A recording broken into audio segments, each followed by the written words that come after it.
Okay, Greg, if you want to go ahead and start. Okay, I have 1:02 on the 22nd of April. I'd like to call the meeting to order. And Kathy, do you usually do roll call or log in everybody on your sheet there? I can't see everybody, so if you could do a roll call, that would be great. Should I do that, Greg? Yes, please. So we have Greg Hansen, Dan Erickson, and Jenny Gerald for the commission. And then also on the line, we have Bob Barbian, Ryan Grant, Tim Henniger, and then you and Scott. And I just have connecting Deo Sioko. He is from CW Technology. So he'll be here. He's logging in right now. Okay. Welcome aboard, Mrs. Gerald. You're now officially a commissioner. So I think the first thing we'll do is go forward with the swearing in ceremony of sorts. Keith, you've got the verbiage there for that. Do you want to administer that? Hey, Will do. Before we start, I have a statement that I need to read. If I could do that first. Please.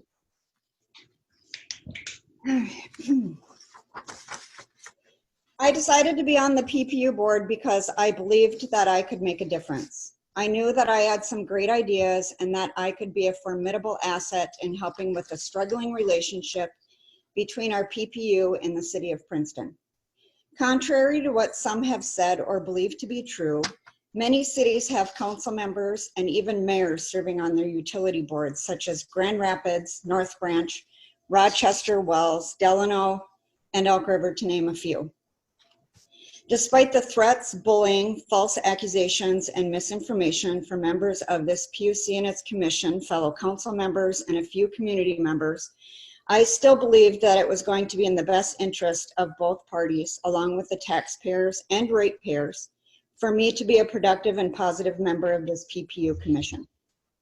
However, after the recent decision by this PPU general manager and this commission board to adopt resolution number 20-03 to discontinue supporting the city of Princeton via in lieu of taxes, it appears to me that this general manager, with this commission board's support, has no desire to have a cohesive relationship with the city that you do business in.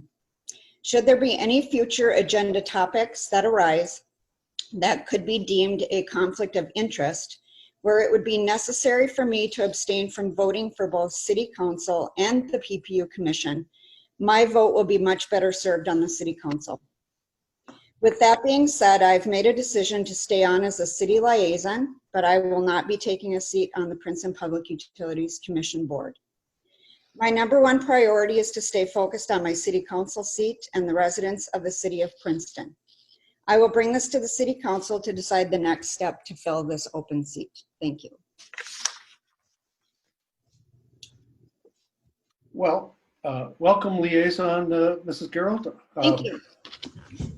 Still glad to have you here. Thank you. I appreciate that. I'm glad to be here.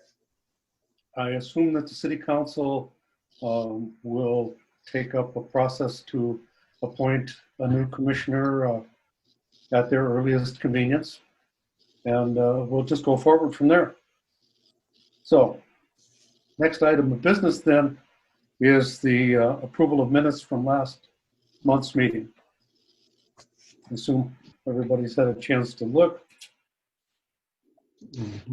And I'm sorry, if I may real quick, I'm going to just share my screen.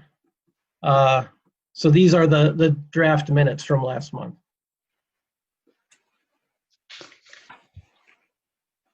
And we could go ahead. We do have that available. Yep. Okay. So any comments, Dan? No, I have a copy of the entire agenda here, so I printed out. So I'll make a motion to approve the minutes for March 25th regular meeting. And I'll second. All those in favor? Aye. Aye. Motion carried.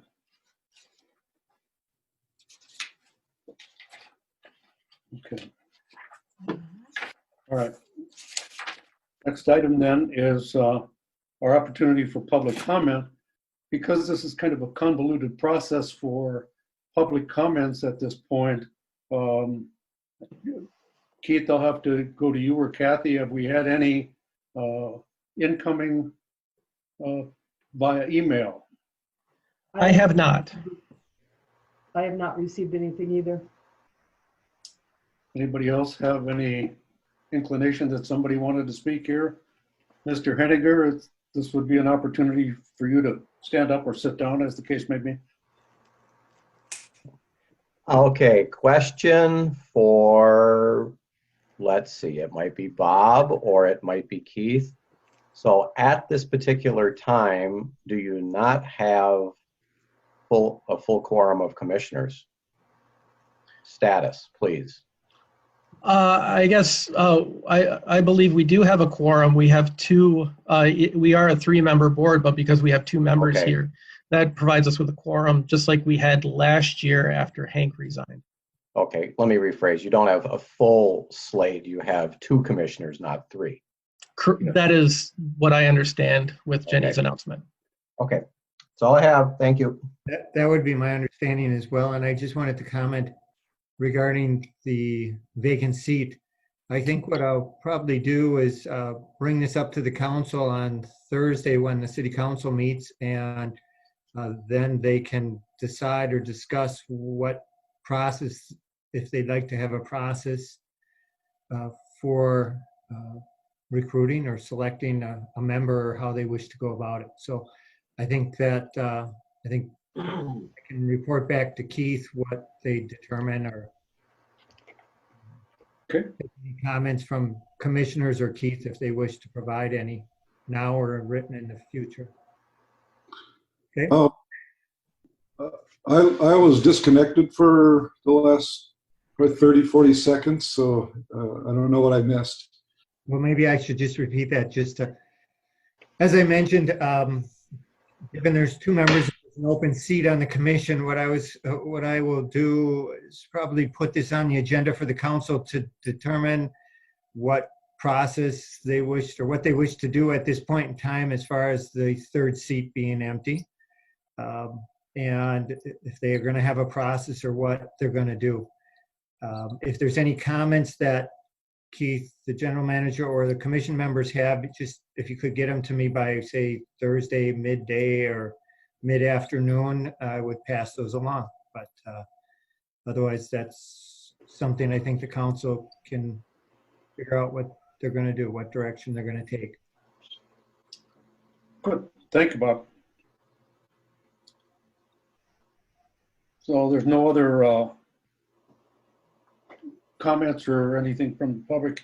We'll move on to number 5. If I may pause for a second, I see that Brad is connecting in.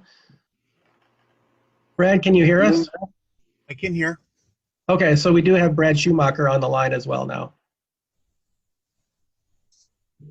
Okay, go ahead, Greg. Sorry to interrupt.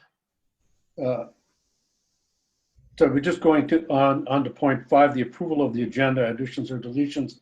Does anybody have anything they want to include or anything that we need to strike for later business? Excuse me.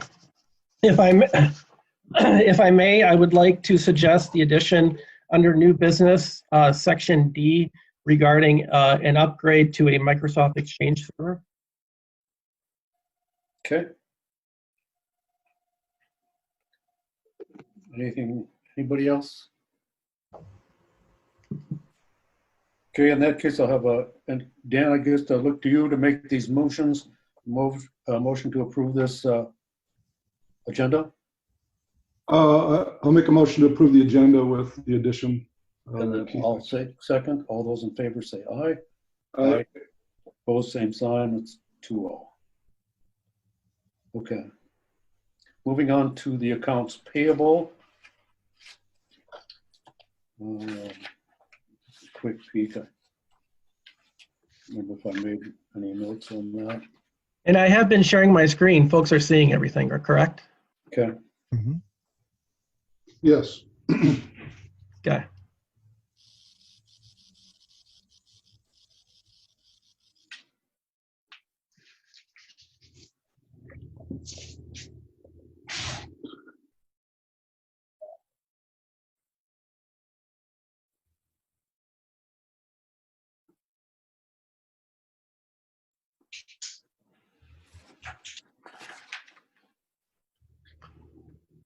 Anybody have any questions? I think I'm good to go on these.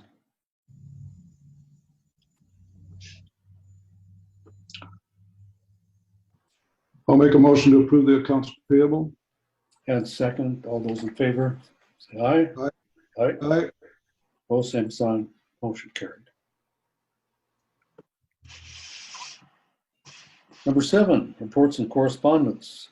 Mr. Mayor, you're the first one up there. Oh, well, thank you guys for inviting me. Can you hear me? Yes, I can hear you. Okay. Yep. Thanks for inviting me to the PUC meeting. I had to struggle just trying to log in through a new email address that was used, and so that's why I was late or delayed. But we're all logged in and are all good. I addressed some comments that I had to the general manager over the past month, and I'm not looking to have answers to those emails that I had sent him, but maybe in the next following month I would like to hear a follow-up on that. But right now I don't it's not a point of concern with COVID-19 as the forefront of our community. I believe that that's most important. And Brett, I'm sorry, what questions are you referring to? Oh, I'd sent a couple emails to the board and to yourself. I'm sorry, on what topics? One was a picture of workers, utility workers that were, there was a photo that I'd sent. Okay. And then I sent it to the board members also.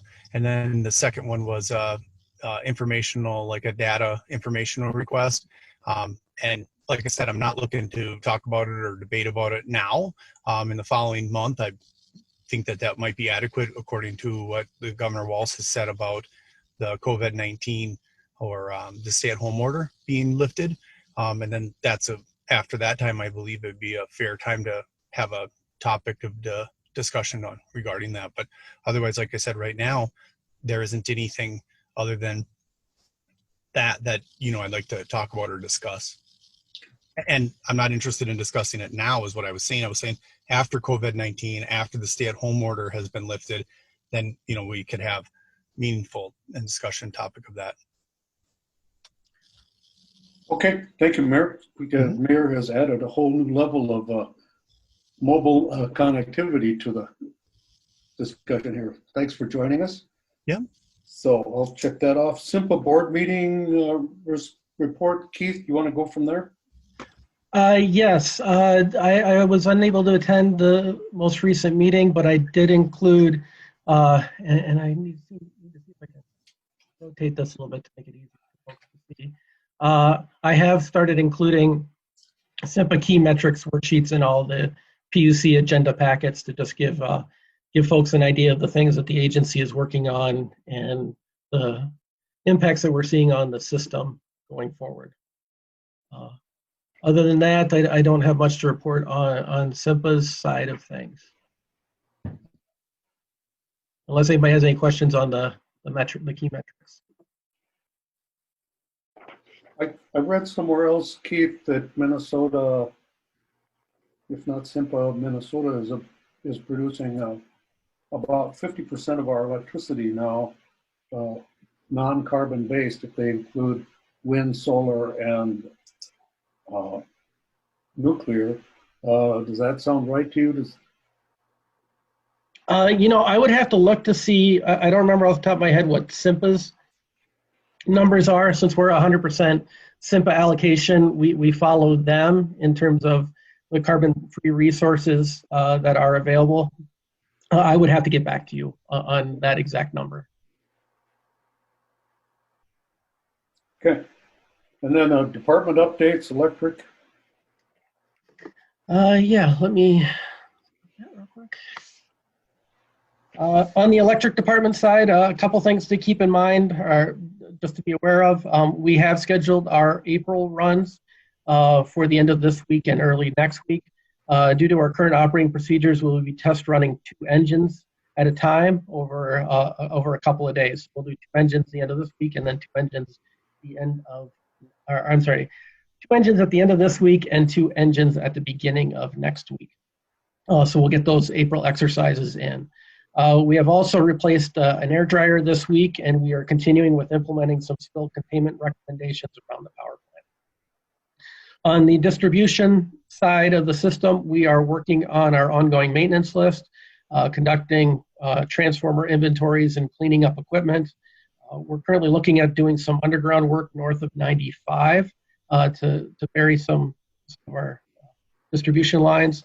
And then we are continuing on with some LED conversions in various outdoor lighting fixtures. That's the electric department update. Okay, thank you. Water department? On the water department side, in your packets, you will see a consumer confidence report that has been completed. I have already posted that on our website, and as part of the requirement that we have to publish that, it will also be in the Union Times at a later date.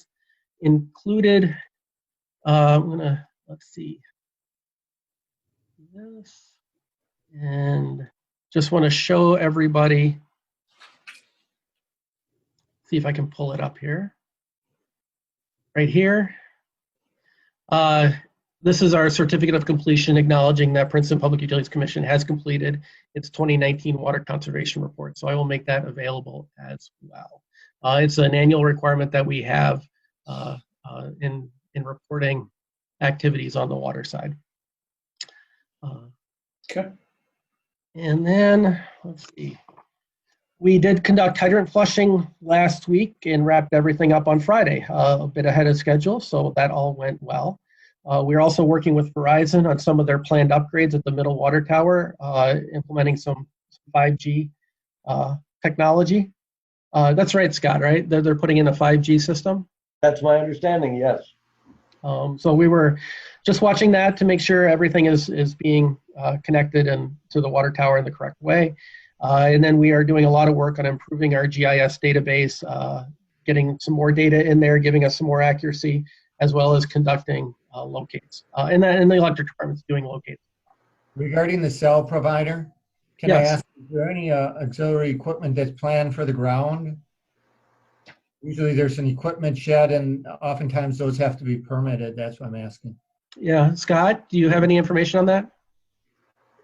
As far as I know, there's going to be no equipment installed on the ground.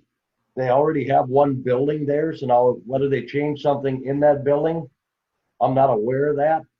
This is just an antenna change and a cable change out. It would just be, it's generally just if there is a building and it was permitted, then it's fine. It's just be if there would be an addition or a new building or facility put in place. Yeah, no, they're not doing anything with the building. The building's been there for several years now. Thank you. Brad, did I see you wave your hand, or did I miss? Oh, okay. Just wanted to make sure. Okay, that's what I have for water department. Can I ask how often do we have that water evaluated by the folks at EPA or whoever is doing that, Department of Natural Resources? Oh, for this consumer confidence report? Yes. It is an annual activity. Okay. Okay.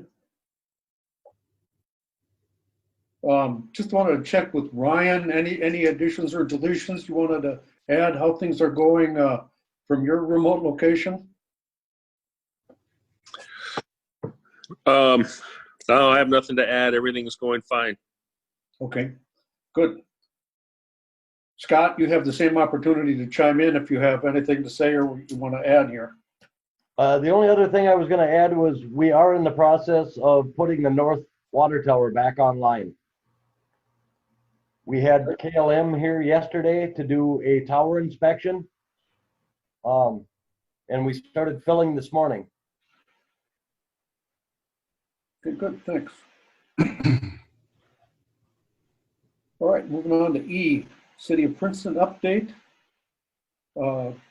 Usually, Mr. Barbian, we start with you, but we can, you or Mrs. Gerald either one can take the lead on that.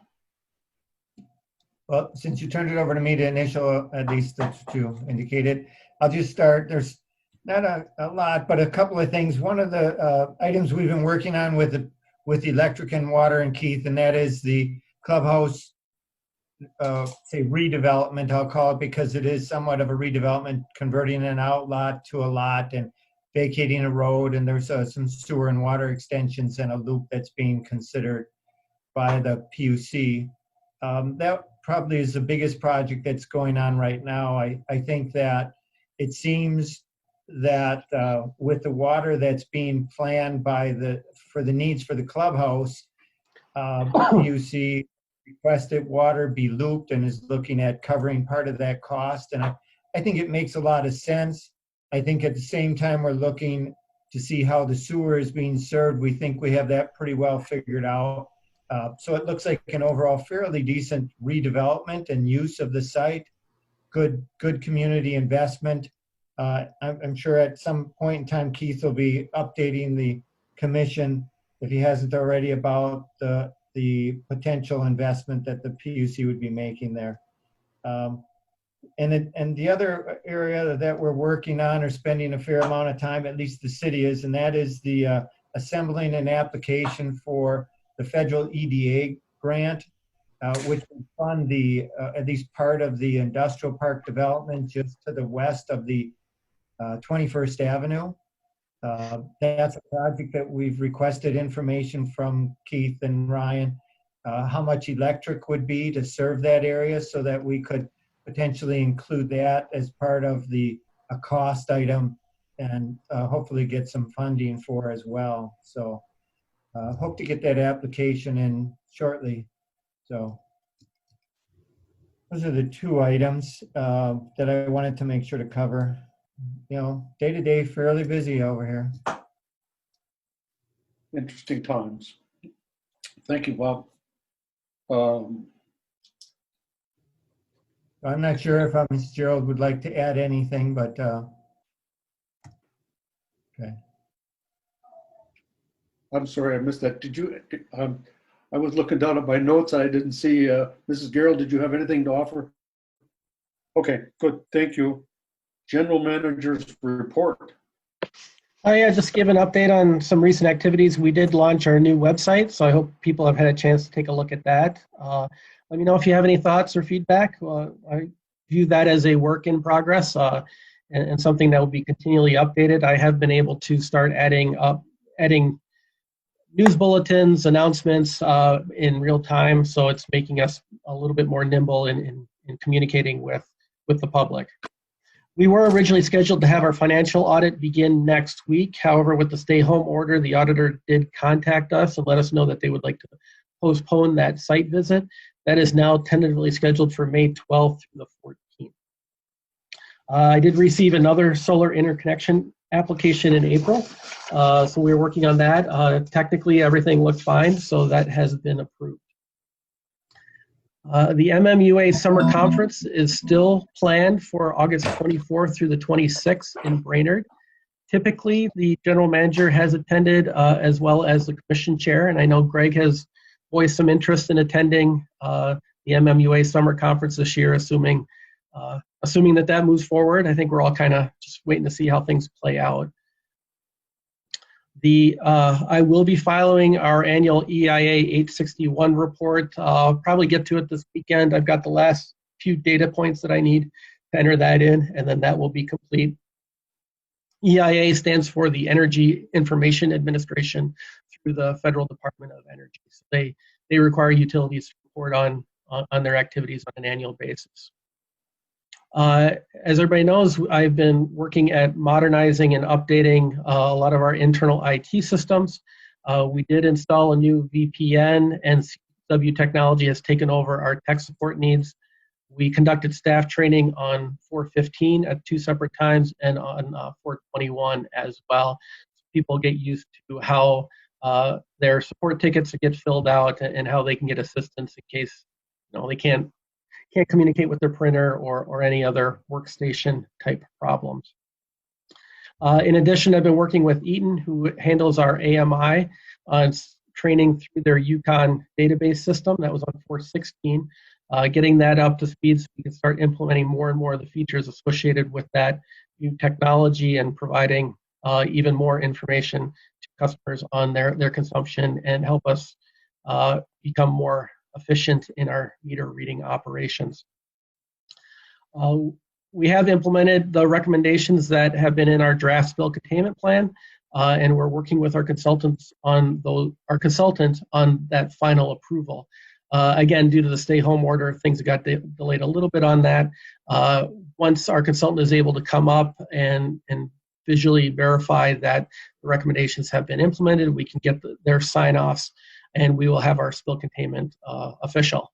Once that is done, then we can start looking at other improvements that we can make over the long term to ensure that we have proper containment of anything that might happen. Not everybody might not know this, but we do have a staff person who is a member of the fire department. The way that we have handled that in the past is if there's a fire call during the middle of the day, we don't require him to check out. He just goes and helps out where he can and then comes back. So we just try to continue to help the community as much as we can. He participated in a fire call on March 4th, which was 33 minutes, on April 15th, which was a 20-minute medical, and on April 17th, which was a 40-minute fire alarm. So that activity continues as well. Bob already mentioned we're working with the developer in the city on the new golf course, clubhouse, and brewery. We have an opportunity with this project to loop our longest dead end in the city and provide increased water reliability on the west side, which would also assist in our semi-annual hydrant flushing activity. The two options that we're currently discussing with the developer is their original proposal in which a utility easement is placed diagonal across their parking lot to the north side of the building. But we're also having them look at a second option, which we think provides a cleaner, longer-term solution that would go through the south, just extend an existing easement a little bit, and then go north-south along an existing easement as well. That's really going to be dependent upon cost. So what we've asked them to look into is what the added cost would be to see if it's within our appetite to recommend going on the south side. That's something that Scott and I will work on. If we believe it's a cost-effective investment, we'll be bringing that to the commission for review. Otherwise, the default is with their original proposal, which we don't have any concerns with. It's just we thought it might be nice to bring it on the south side. Ultimately, though, as Bob mentioned, we would like to connect that in with the dead end and move that entire side of the city, which will require an investment to run that pipe further north. So we will be looking into that and seeing again what kind of costs we would be looking at for that activity. Are there any questions associated with that? Seeing none. That is what I have for my report. I had a comments, Keith. Oh, yeah. Just to support that and that look at this time to loop it, I think that does make financial sense. And I think because there is work being done in that area, it's more likely that you'll be able to obtain a more cost-effective bid because of the economies of scale. Yeah. I just don't have any pricing at the moment to share with the commission. So as soon as I have that, I will let you know. Okay. Thank you, Keith. Anything else before we go on to unfinished business? I have a question for Keith on the golf course there. So yeah. Right now, I was on the planning commission. They have it proposed running underneath the patio, correct? That is the sewer, not the water. Okay. Okay, so they're not looking at rerouting that sewer then? No, that's not. Sorry. No, Bob, you're better able to answer that than I am. Okay, so just to be clear, there is an existing easement that does run underneath the patio, or that's proposed to be under the patio.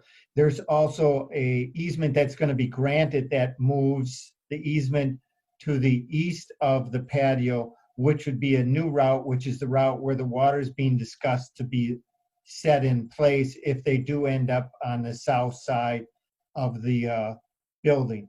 Bob, Bob, I do have a diagram. Do you think it's okay if I share that in this meeting? Definitely. Okay. Regarding, while he pulls that out, regarding the sewer, oh, there you go, there's the water. So if I may real quick, 'cause since I have the pointer, I'll just show you. So the current proposal for the water main is to come off of 4th here, come down Gulf Road, and then their original proposal was to angle across the parking lot and come in on the north side. At the very least, what we would like to do is then also add in this blue section here and then run north to connect our loop. The other option that we talked with them about is rather than cutting through the parking lot to the north connection here, is to come on the south side. We'd have to extend this easement by probably 10 feet or so, come along the south, and then catch the existing utility easement coming north. If we did that, we would just automatically take in, run it through the shift in the easement that the developer is proposing. So we wouldn't put ourselves in a position where we would be putting new stuff under where we know a patio is going to be. We'll just put it there to begin with, connect into the customer off of this north-south pipe and run that west a little bit, and then continue up to the dead end on 3rd here. So these are the two options. Like I said, either will work. We were just thinking, since we had an opportunity, it might make sense to loop it around the property rather than cutting through a lot, which, you know, I always like to try to keep as much flexibility in the future as we can. However, if this additional linear footage becomes cost prohibitive, we can go back to the developer's original plan, and that would work. That would work just as well. For the commission, what I'm really going to, you know, suggest is once we get to this point on the north side, I would like to extend that up, and that's what Bob's talking about in terms of economies of scale. Since we're already going to have some water main going in, to just add in and continue going north a little bit to make that connection seems to be would really be in our interest to strengthen our infrastructure. Just to add, in either case, there would be an easement set in place for that water line to be in, either whether it be north or south. And then Correct. Regarding your comment about sewer, since it was brought up, I just wanted to cover it because the current sewer line is underneath the proposed patio.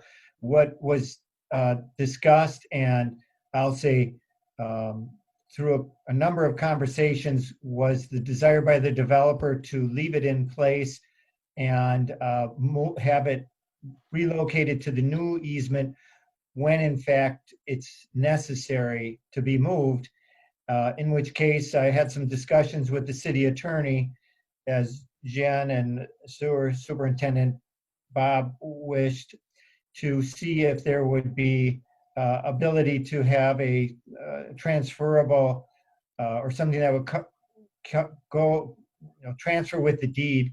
Should it transfer ownership, that would give us a liability exemption should we need to repair or replace, or it causes, say, disruption to property or business, that there would be an exemption to that liability for the city. And he's working on a document that would do just that. So it's kind of a middle ground, which has been proposed. So that's likely what's going to happen.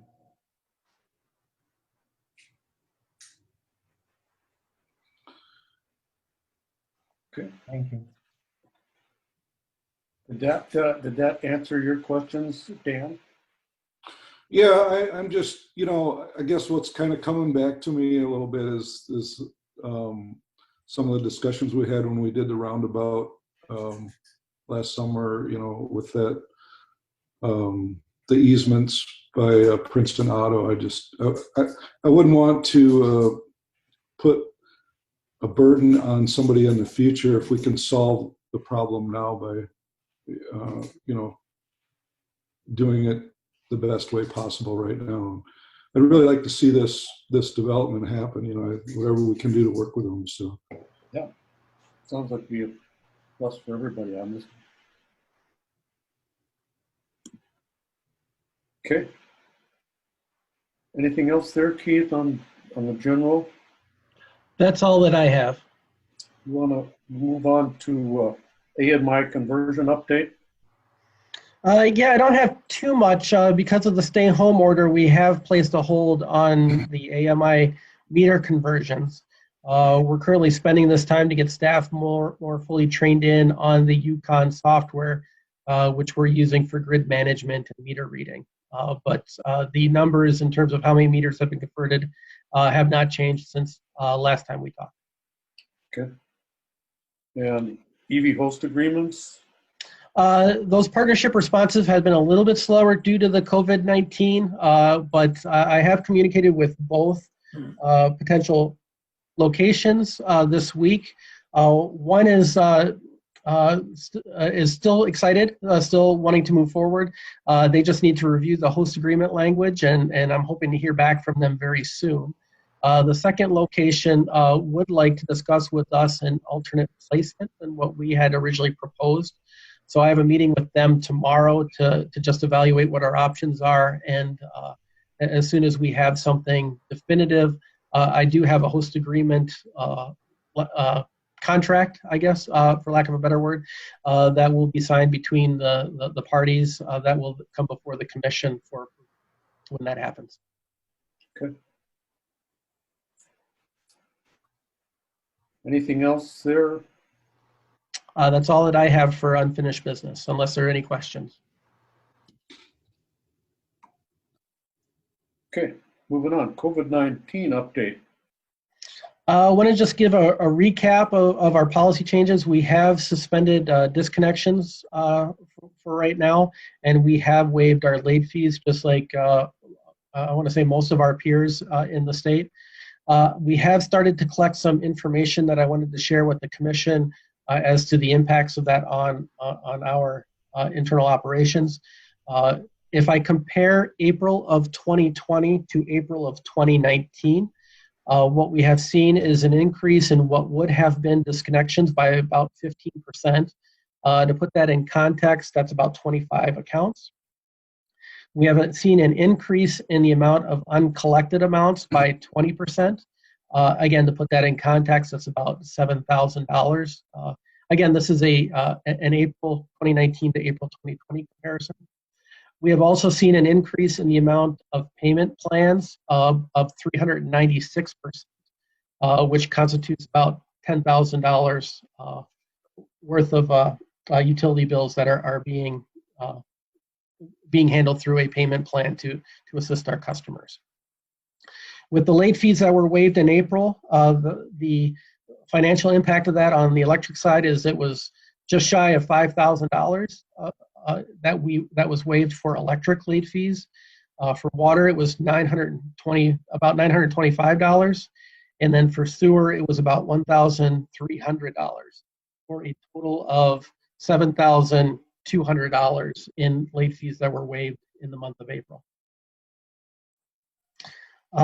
In terms of consumption impacts, when looking at our electric load data, and again, so in this case, what I did is looked at what our electrical loads were for the time period since the stay home, well, trying to think, since the governor made the emergency declaration, compared to a 2015 to 2019 average, try to take out some of the weather impacts. What we're seeing is if I look at the kilowatt hour load from March 18th to April 14th, we have seen a 4.6% reduction. If I narrow that range from April 1st through April 14th, what we've seen is a 5.9% reduction in the loads that we're serving in Princeton. So just to kind of put some things in context as to how the current pandemic is impacting our operations. Fascinating. Okay. I have a question regarding partial payments. Keith, when a partial payment is made on the utility bill, do you apply it pro rata to each department, or do you apply it first to the city sewer or to the city or PUC electric, or how do you apply it? It gets applied to electric first, then water, then sewer.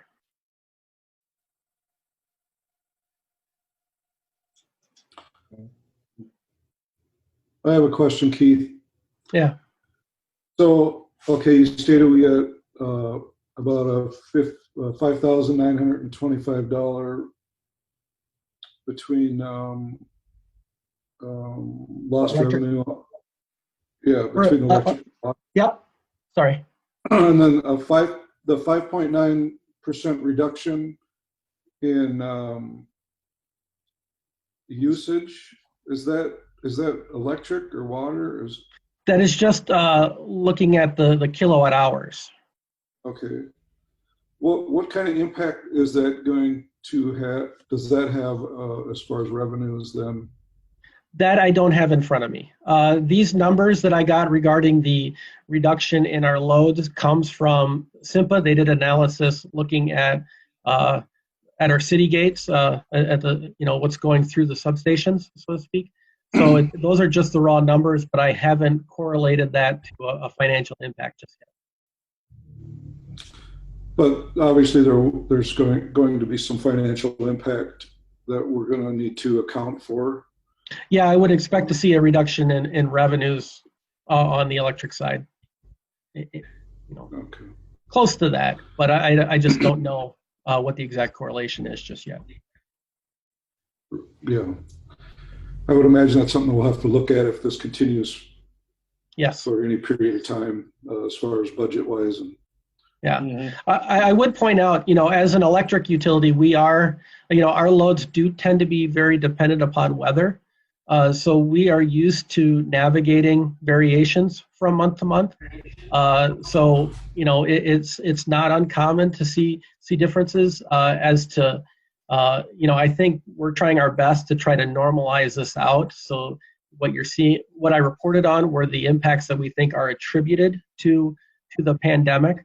But this is gets back to why we have certain cash reserves so that we can weather, so to speak, certain fluctuations because our revenues are pretty hard to predict down to the last dollar. So we have to have some room in there to accommodate the situations that we find ourselves in. Yeah. Yeah, I guess it just really, for me, it just drives home that, getting that reserves from 90 to 180 days. I guess none of us really know how long this is going to last for sure, if it's going to come back again or in the fall like some people are predicting, or so I guess that's something we'll just have to keep an eye on. Yeah, there are a lot of unknowns. Go ahead, Keith. I was just going to say there are a lot of unknowns. So, I think we're all trying to figure out how this is going to play out over the next several months. Has the SIMPA organization been able to track these load variations directly to the COVID-19 kind of impact, or to the degree days that are involved at the particular time period? Have they looked at it both ways? I mean, what do we know from, we know that degree days impacts both correct, all of our energy, both internally and externally, but have they been able to tell us, look, your load is down this way, but your degree days are X, so that impacts it in such a way? Yeah, the numbers I gave you, I tried to accommodate for that as best as I could. I'd be happy to share with you my methodology offline if you want, so you can kind of see where those numbers came from, but we're trying to do that as best as we can. Okay, good, thank you. I have a quick question if I could. Yes, Jenny. So as far as the cash reserve balance go, you have almost 2 years of reserve in the water department. Is there any reason why some of that money couldn't get transferred over to the electric side? That is not. I know the auditors don't like that. It is you typically do not want to have one utility subsidizing the other. And so cash transfers from the water department to the electric department or vice versa is not, in everything that I've worked on, is not considered good practice. So it's not something that we are looking at. They like to keep those very separate and distinct, so that ratepayers, you're not using one to subsidize the other, is what it comes down to. Okay. Thank you. Yeah. 9B, financial signatures. Yeah, I just need to point out that with Mindy's resignation, we still have her as a signer on some of our banking documents, and we would like to clean that up. And with Greg, we had never added you when you were an interim commissioner, so we thought if we could do one fell swoop to remove Mindy and put you on, as a signatory on some of these financial documents, that would be a good thing. Kathy could probably explain it better than I can as to what the actual motion should say. Kathy, could you help me out for a second? We've already got a motion to add Greg onto as a signer back in February, I believe it was. The signature cards everybody has to re-sign the signature cards each time we make a change. So that's why we wanted to do it all at one time. And since Mindy is just off as of March 31st, we had to wait till after her. So it's just a motion to remove Mindy actually from the bank accounts. So yes, if I could, yep. Yeah. So if I could get a motion to do that. Sure. I'll make a motion that we remove former Commissioner Sirks as a signer for the PUC. And I'll second. All those in favor? All right. Aye. Motion carried.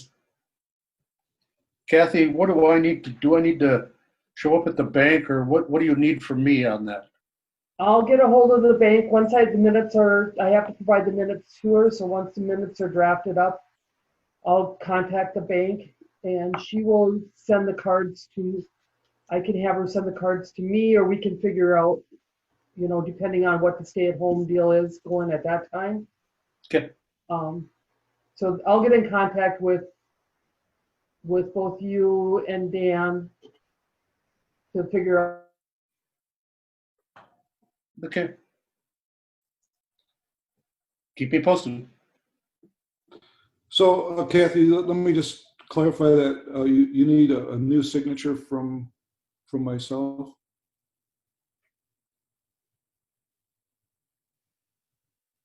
Did we lose Kathy there? Looks like we did. I do believe we need to have everybody re-sign the cards. Anytime there's a change, everybody has to do that. So Kathy will coordinate with Greg and Dan to get that done. Okay. All right. Thank you. Yes. Okay. Good. Thanks. 9C then, Keith, staffing. Yeah, I just wanted to start a discussion. As everyone knows, we've undergone a lot of changes in the last year. At the same time that my predecessor retired, we had another office resignation who was focusing on such things as customer service data collection, reporting assistance, and other official duties. Hold on a second, I got Scott calling me. Scott, this is Keith. Yeah. Yep.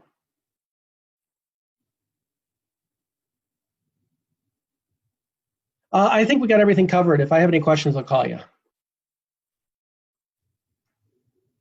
Okay. All right. I'll be in touch with you. Okay, Scott? Okay. Yeah, they're having a computer issue in the office. Anyway, I was, let's see, mentioned we had another resignation last spring who worked on some customer service activities, data collection, reporting assistance, and other office duties. Our IT specialist will also be leaving. And then in addition, we've been implementing more and more technology and services, which would benefit from someone focused on short-term and long-term office activities. In essence, what what I'm considering at the moment is to replace those 2 full-time staff with 1 full-time staff while utilizing consultants for our more specialized activities. The next step that I would like to take in our current restructuring so that we can provide superior modern services to our customers is to start taking steps to look for an office manager to assist in our day-to-day operation. What I'm going to start, I'm sorry, I'm stumbling over my words. My first step in moving forward with that is to draft a job description and begin a search for the right individual. Given the staff reductions that we've experienced over the last 12 months, I don't believe that hiring this individual will have a significant impact on our overall budget. And I have been in conversations with other municipal utilities, many of which also employ an office manager type position.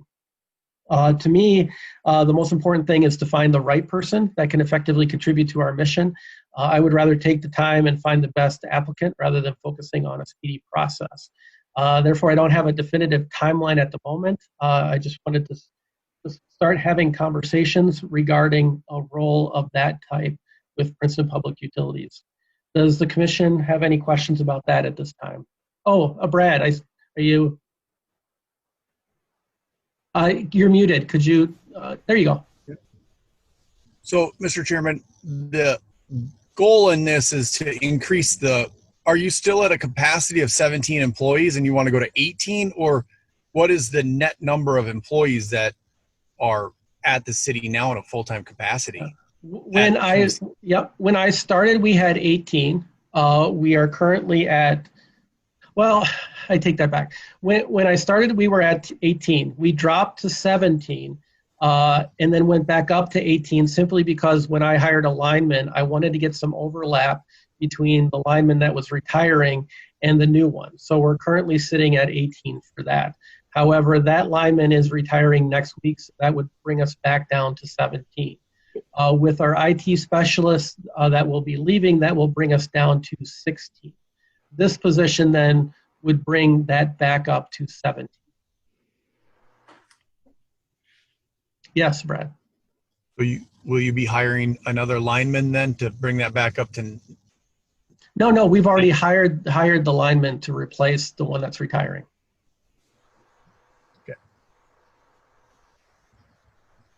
Okay. So was that, let me get that straight, so we have a net loss or reduction of 1 full-time staff member? 18, 17 in the end? If you were to hire this? When this is, yeah, no, that's a good question. It's confusing.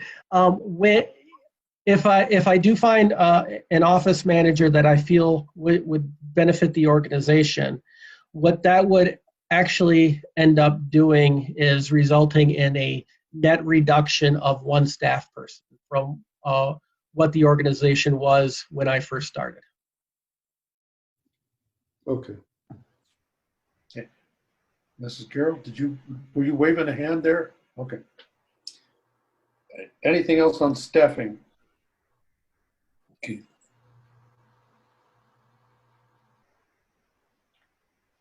Nothing from me. Okay. Moving on to 9D then. So I do apologize for the late notice on this. I just received the quote this morning from CW. As everyone knows, I've been working on updating and improving our IT systems, especially since our IT specialist will be leaving us. What I shared this morning, and let's see, let me share this just so everyone can see it. Is a quotation from CW Technology to do an email migration to a Microsoft Exchange server. To kind of give a recap on where we're at, when the original website that we had acted as the email host for a POP3 IMAP type server. And when we did our website upgrade and switched to our new consultant, which is Blue 42, in order to keep the email going, we did have to do a temporary email server through a GoDaddy website. Now that's a temporary application, so we're looking at making sure that we can have something that's more professional, just more long term. And so this next step would be to help move that to an actual Microsoft Office 365 Exchange Online plan.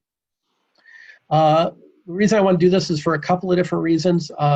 Using a hosted Exchange server will make it possible for us to access emails, calendars, contacts across multiple devices, which includes desktops, laptops, and phones. You'll also see, as we look further down, that CW has their own mail filter for mailbox. That will give us an added level of cybersecurity, but it will also make the transition from our existing email server to this much quicker and much easier. I believe it is a better solution for us to be able to handle our email needs while making it easier for staff and therefore reducing the IT burden on them so that they can focus on their specific duties. Ultimately, I expect this migration will help provide us with additional functionality and even help us increase some productivity so we can better serve our customers. So I think it would just to make sure we've got everything clear, unless there are any concerns, I would like to have a motion to accept this bid for CW. This is why I did bring Dale on from CW. He's here in case anybody has any technical questions that they would like to ask. Mr. Sioko, I'm curious about the nomenclature. There's, from what I understand, there's a difference between Office 365 and Microsoft 365, and I'm not sure what impact that has on the servers and stuff. Maybe it's the same thing, maybe it's not. Can you weigh in on that? I'm just trying to digest the question in terms of the difference. So Office Online, Office 365 is the Microsoft's cloud solution. So it includes the email and other Microsoft solutions, including Office and other functionalities like Teams. I'm not sure if you're familiar with that, and SharePoint. Those will not be included on this one. The only thing that will be impacted is the email. The email of the Princeton utilities will be moved from GoDaddy POP or what's called the IMAP solution to the Microsoft Office 365 cloud email solution. Okay. So what's in the desktop will not be impacted, only the email at this point.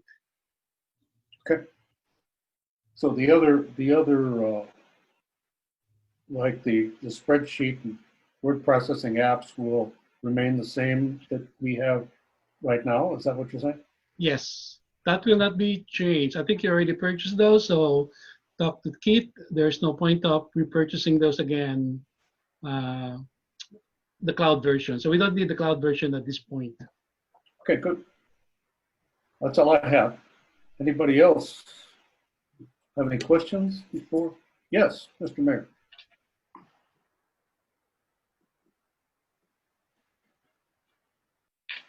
Hi, thank you. Is that a $3,463 a monthly bill?